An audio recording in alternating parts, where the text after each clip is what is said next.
was is focused Chinese Buddhism. Mga sibo kayo sa pamagitan ng tinig,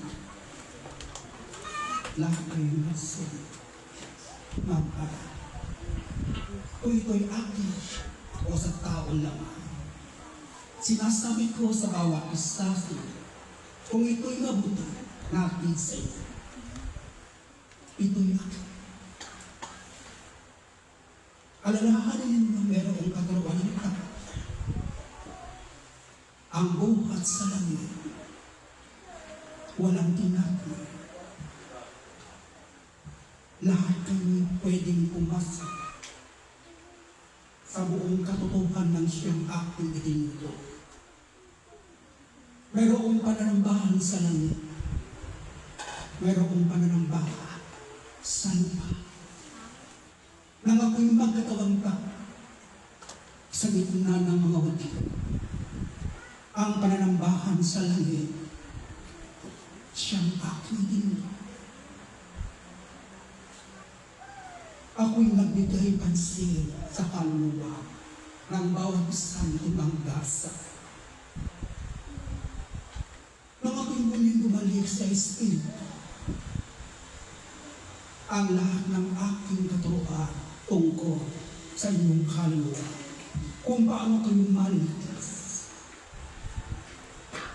paano kayo magkakaroon ng buhay, paano yung pagsisikapan maging ganaan at maging banal sa aking harapan. Narito ang kausapan, sapagkat lahat ay sadyang nagkasala. Mayroong kausapan upang ang bawat isa ay kumilala sa katotohanan ng itinuro na kayo'y manatiling maam. At narito yung aking kausapan upang mabakit ninyo anong nga ba ang kasalanan ng siya ninyong nalito sa harapan ng Diyos. At narito ang kausapan ng Diyos upang mabakit ninyo anong nga ba ang hirap at sakit sa ninyong bubuna. Huwag manahimik ang ibig ng Ama. Ang ibig ng nasa langit, siya na kung kayo sabihan susunod sa kusang pinag-ibig ko. At narito yung aking usa, mabatidin ko, banal ng Diyos. Lahat kayo tinawag ko na sapagkat narito pa sa katawan ko nga. Hanggat kayo narito, tatawagin ko kayong mga anak. Mabuting man o masama. Sumusunod man o hindi. Mga anak ang aking bang. Sapagkat lahat kayo'y binibigyan ko na magkakataon sa aking kausa. At napakapalan ng isang taong nakasusunod sa batas ng Diyos. Nakatitira kayo sa buhay ng mga ito. Kalog ko sa bawat magtatagumpay. Nais kong magtagumpay kayo sa pananambahan sa langit. Na dito sa lupa, ipinapakita ninyo kayo anak ng Diyos. Sa pagiging anak, kailangan lahat kayo makabuo. Sa pagiging anak ng Diyos, ang kanyang karuna mula sa langit, hindi mula sa lupa. Sapagkat itong pananambahan sa langit, kusa tungo sa kabanatan. At ang kusa at pananambahan dito sa lupa hanggang sa lupa lang. Hindi kayo makawas sa aking karga, sapagkat ang susi ng langit, ang Ebanghelyo ni Kristo. Siyang aking sinasaysay sa FA. At ito ang buong katotohanan. Ang buhay ni Kristo. Ang halimbawa sa panambahan sa langit. Ang pangalan ni Kristo. Siyang katotohanan ng ibig ng Diyos. Na ang bawat isa sa inyo maging tunay ng isang katasasan ng Diyos. At narito ako sa Espiritu nang pagtawag sa akin bilang isang sigaw mula sa puso at isipan nito maging balas. Tulad ni Kristo na panik sa isang Diyos. Sapagkat isa lang ako.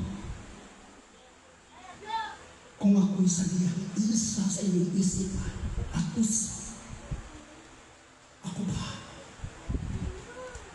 ang siyang makapangyarihan sa buong iyong pagkatao? Kung ako ang tunay siyang makapangyarihan sa iyong isipan at puso, hindi na ninyo damdam ang dapat na umiiyak. Kung ito'y alipin at inyong tinatayuan ang aking salita. At ang aking salita, siyang makapangyarihan sa inyong isipan at puso na ang lahat ng inyong ginagawa ay kabanan. At iniwan na ninyo ang pananambahan sa lupa. Sapagkat ang pananambahan sa langit, siyang aking nalimbawa. Paano nga bang maging anak ng Diyos? Paano nga bang maging alipin ng salita ng Diyos? Paano nga ba ipinako sa krus ang Kristo sa pamagitan ni Kristo? Ipinakita sa inyo halimbawa ang pag-aakay sa mga tungo sa liwanag. Kung kayo tunay kung mga kinakasangka, magsilbi kayong ina. At kayo sabihan nagliliwanag. Kung tunay nga ang paliwanag, ang lahat siya narito. Kailangan maraming naniniwala. Hanggang kayo walang naniniwala. Wala kayong mayak at maak sa loob ng aking santuan. Kailangan naniniwala ang inuwan siya nasin. Sapagkat ang kalungan ipinagkalwa at ang kalungan hindi pinagdalan. Kundi ito ay nagbibigay buwan na sa kung paano kayo magsasalita ng mga anak. Ipinapakita ninyo sa inyong magawa na ang buong katotohanan siya ninyong sinasaysa. Isinasagawa ninyo ng buong katotohanan na kayo'y anak ng Diyos. Nagsasaysa nangangaral tungkol sa langit at ng kabanalan sa langit. Hindi lamang binibitiwan ng inyong salita, ng inyong mga bibig, kundi isinasagawa ninyo ang ibig na nasa langit. Ako'y Espiritu, kayo'y nasa loob pa ng katawang langit. Hanggang kayo'y narito sa isang silang ko. Gawin ninyong aking pilit. kapag kayo'y nawalan na sa katawang langit, na kayo'y makasalan. Kahabag-habag. Sapagkat wala ng panalangin sa inyo'y makapaglilip. Sapagkat ang panalangin sa Espiritu, walang kapatawaran. Iyan ang hindi nyo pagsunod sa aking batas Panginoon at hindi ninyo iligay sa buong ng pagkatak ang aking pinungan. Iyan ay panlalapit sa Espiritu. Tinanggihan ninyo ang aklan. Mamuhay kayong mayroong kabananan dito sa upang kayong magdami ng aking limbang na ako'y makiyak sa langit. Dahil ay tagumpay. Mayroong buhay na walang hanggan. Mayroong katawang pangluy. Ano ba't ako'y nagsansay? Ito ang aking bakas. Ito ang aking pitong espiritu. Ito ang kanugan ng aking pangalang talinis-ninis. At nais ko, magpakabanal ang umaalay ko sa kabanalan. Ayaw ng aking anak. Ang tumanggi sa kusahan. Kahit kayo tumataw ng isikot ko sa bilang inyong ama, ang hindi nakasusunod ang nanagin sa Espiritu sa katotohanan na sapagkat ang tunay na tumatawag bilang isang amasak at tinatawag ang pangalis kapos. Hindi na mga po nasa kanyang isip.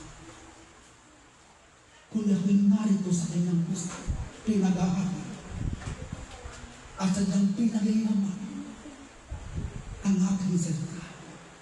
Isinasagawa ng laro ko ng katotohanan ng siya'y anak ng Diyos. At totoo ang aking limita na ang anak ng Diyos ay sadyang nagigila. At sa inyong kahirapan, diyan ko makikita pilo ang siya'y sa inyong katapatan. Pinupunin ang katawang panglangit at ang inyong kaluluwa naging sa luwag sa pamagitan ng salita ng kanyang Diyos at hinay sa kanyang puso at isipan ng lahat ng kanyang winiwika sa kanyang kapwa. Mayroong katotohanan sa kanyang magawa at pinagtitibay ng higit-tibay ng kanyang magawa ang katotohanan ng kanyang lalaki sa akin. Kaya sinasabi ko sa bawat isa, magsasalita ko sa pamagitan niyo. Magsasalisay ako sa tao. Sa lahat ng tao sa pamagitan ay nung narinig sa akin. Isinasagawa ninyo na mayroong kayong kapayapaan sa isip at puso na kahit kayong nagigila, sinusunod, ipinapakita pa rin na inyong magawa ang katotohanan kayong sadyang nakasusunod ng kagalakang mula sa langit, mula sa aking espiritu. Ipinapakita nito at sinasalisay sa lahat ng ang anak ng Diyos ay sadyang magigila sa kadalanan ng kahirapan. Pero ang paningin ang inyong mga anak, hindi na mabakas sa bawat isang pinakasangkap na kanilang hirap sapagkat alam ng Diyos puso at isa na kayo'y aking tutulungan, na kayo'y hindi ko pababayaan, sapagkat pinahawak niyo sa akin ang buong ng pagkatao, ang buong kaluluwa, na ang buong katotohanan sa buong ng pagkatao, hawak ng Diyos. At ako nang siyang kumitigas sa buong ng pagkatao, sapagkat naman wala na ako inyong ginagawa. Wala na ako inyong ibig, kundi ibig na nasa naman ang siyang nagagawin, nagliliwanag sa inyong mga uwan. At si Kristo na ang siyang nakita sa lahat ng inyong ginagawa, sapagkat anak ng Diyos,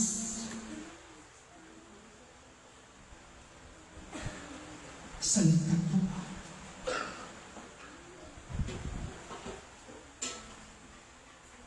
Lahat ng kanyang sinasaysa sa kapulot, pinatutunayan ng kanyang uwa, katotohanan ang lahat ng kanyang narinig sa kanyang Diyos. At ako'y nung narinig sa Espiritu, ang ako ang aking ginagawa. Tinram ko ang tingin upang inyong marinig. Kahit ako'y lumadala, iniingatan ko. Kahit ako'y nasasaktan, naroon pa rin ang aking pag-iingat sa bawat isa. Huwag kayong mawala. Huwag kayong bitaw. Kahit kayo sinusuko at ay sa kaso na habang inyong pinapasa ang batas ng Diyos, nakikita ninyo ang mga pag-uwi sa pagkakita. Ang kayo'y pumarito, umarap at umarap. Ngunit hindi naman ninyo binabago ang dati niyong gawin. Sapagkat kung paano niyong iniwanan ang lahat ng ibig ng salitan at ay gumalasay. Ako nabalin natin. Sapagkat matalis na nakita. Ngunit bago malakos ng puso nakita nga, ngunit hindi kayang iwan ang kanya kasalanan sa salibutan. Sapagkat ang tunay na nakakita, nadama na kanyang puso isip, siya'y naroon sa katotohanan. At ang katotohanan ay ang salita ng Diyos. At ang katotohanan, siyang tubig maglilinis sa buong ng kaluluwa. At ang aking katotohanan, siyang tinapay. Pagkain ng kaluluwang aking, lahat siyang aking sinasaysay. Mula na ako'y bumasa sa kanyang puso. Puno lang ang aking salita. At naroon ang aking espiritu, ang mayroong aliyat. At ako'y pinapasa sa kanyang anak. At kami magkasama sa pagkainga na ang ibig ng kanyang mahal siyang ibig ng anak. At kung paano umiibig ang kanyang ama, umiibig din ang kanyang anak. At magkatulad ang layunin ng ama at layunin ng anak. At isa,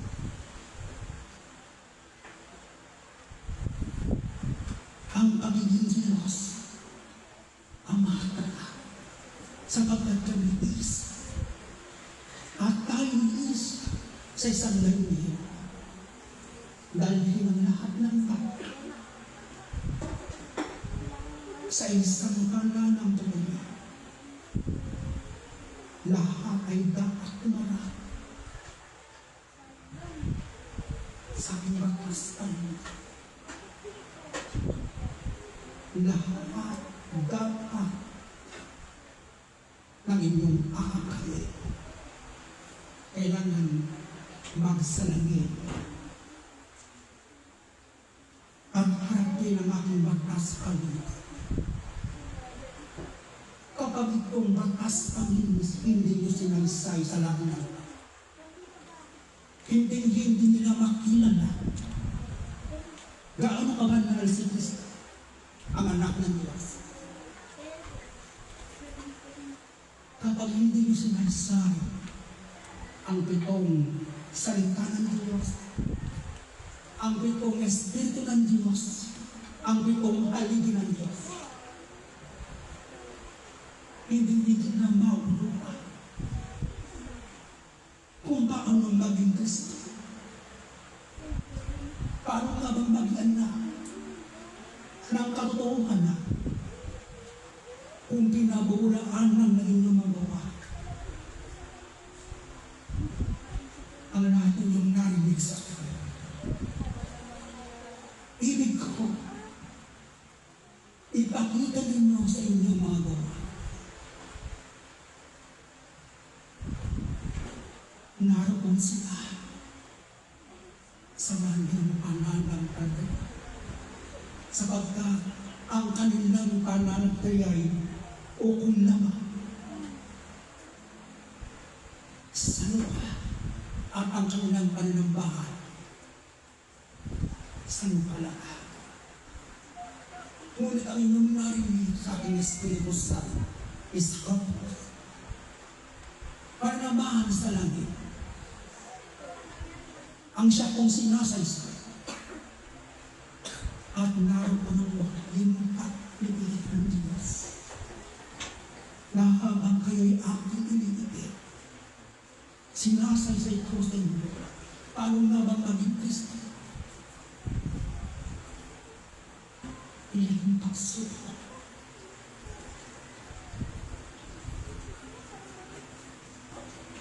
Hanggat kayo'y narito sa inyong katawan, lahat kayo dinidigma ko. Unang dinidigma ko sa iyo ang inyong damdamin, ang inyong isipan. Habang kayo'y aking dinidigma, paano nyo matatakasan?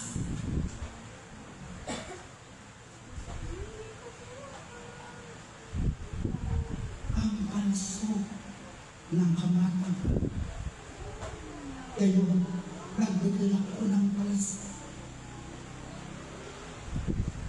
sa iyong pusong isipan. Yan ang salita ng Diyos na dapat manaig at manaig ang aking palas, sapagkat ang palaso ng Diyos ay pag-ibig. Ngunit ang palaso ng salbutan, kamatayan, ang tungo ng marami at pagtunguhan ng marami. Kaya nga sinasabi ko sa bawat isa sa iyo, katotohanan ng katotohanan. Halika sa larawan ni Kristo. Halika. Makinig ka sa tinig ng Espiritu. Halika. narito ang isang kamustahan, manatiling maon. Paano nga ba manatiling maon? Kung pinabasa lamang ninyo ang aking makastan at hindi nyo sinusunod, anong saksa ang inyong pagbabaghal nito? Sinasabi ko sa bawat isa sa inyo, bawat isang sentenong sa inyo inoon, tumunod ko. Sa oras ng kabayaran, siksipligli at umakap at lulupa ang iyong mga mata sapagkat higit dito ang aking kapatid. Sinasabi ko sa bawat isa sa inyo, ang tunay na siyang nagpapagalsa ay sandang napakapalas sapagkat malaki na ang utang ko sa inyo. At darating ang oras, ang kabayaran sa oras ng aking pagbayaran. Ang Espiritu ng Diyos na dapat iligay ninyo sa buong ng pagkakataon. Idambagan ninyo sa buong ng pagkakataon. Ang pitong handog ng Diyos, ang pitong haligi ng Diyos. Yakapin ninyo ang pitong haligi. Huwag mawala sa buong ng pagkakataon. Kaya na sinasabi ko sa bawat isa, ang Ebanghelyo kanila. Ako'y kamay. Hindi ako. Pag-ibig sabihin, sa inyong paglilingkod, huwag niyong sasabihin, ako'y taga-Bulacan. Ako'y taga-Ilocos. Wala akong pakialam sa Bulacan. At wala akong pakialam ang Bulacan sa Ilocos. Alalahan niyo, isang katawan ko, bibigyan nyo ng halaga ang bawat santuan. Ano man ang pagkukulang at hindi nagawa na isang santuan. Kayo nakagawa sa Ilocos man o Bulacan, kailangan is ang inyong layunin, ang magparagot. At hinain ng isa-isa. At ituring yung santuaryong lahat.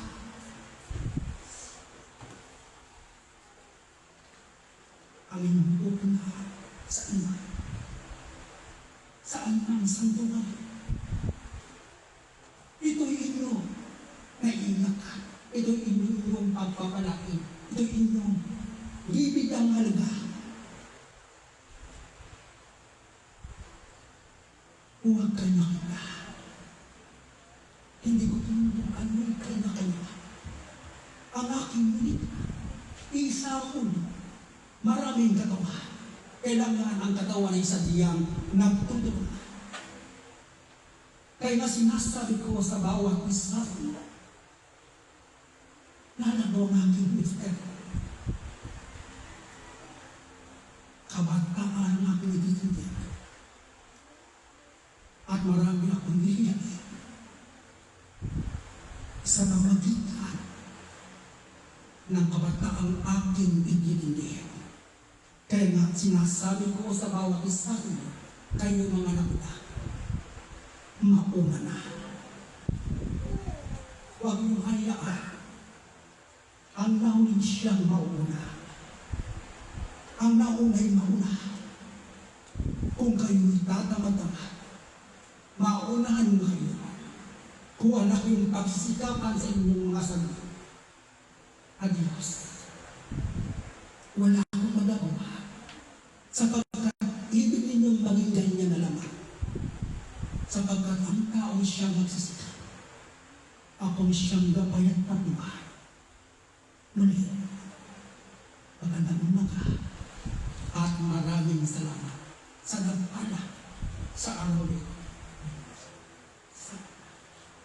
kaala.